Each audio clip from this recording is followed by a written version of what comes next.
مجھے اس بات کی بھی خوشی ہے کہ آج راولپنڈی چیمبر آف کامرس بھی فلی ایز یوزول اس تقریب کے ساتھ اٹیچ ہیں، اور میں نے ڈیورنگ کووڈ-19 اور during my time as a governor بہت کام کیا ہے راولپنڈی چیمبر آف کامرس سے، اور یہاں تک کہ ان کے ساتھ میں گوادر تک پہنچا لاہور سے، اور ماشاءاللہ راولپنڈی چیمبر جو ہے بہت اچھا کام کر رہا ہے۔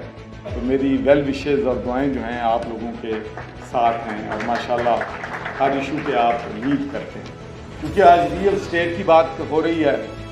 اس میں کوئی شک نہیں کہ میں بھی جس طریقے سے بدر صاحب نے یہ آواز اٹھائی کہ شہروں کے نزدیک جتنی بھی ایگریکلچر لینڈ تھی وہ ساری سوسائٹیاں بن گئی ہیں جہاں پر سبزیاں پیدا ہوتی تھیں یا اور میرا خیال ہے کہ دوسرے لوگ بھی اس کو بہت کرٹیکل ہیں اس ایشو سے۔ یہ ریئل اسٹیٹ کا جو ایشو ہے اس لیے بھی یہ بہت اٹریکٹیو ہے۔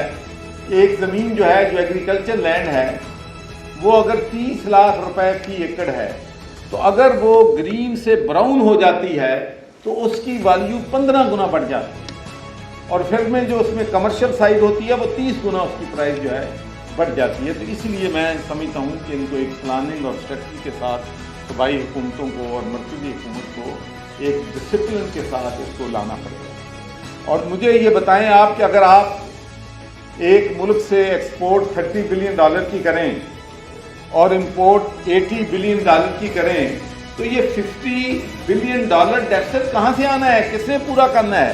کون لے کے آئے گا؟ اوورسیز پاکستانی آپ کو دے دیتے ہیں $30 بلین، تو پھر بھی آپ $20 بلین کی آپ کے پاس شارٹ فال ہوتی ہے۔ تو بھئی کہاں سے آئے گا؟ کب تک آپ لوگوں سے منگتے بن کے پیسے مانگتے رہیں گے؟ اپنے پیروں پہ بھائی کھڑا ہونے پڑے گا۔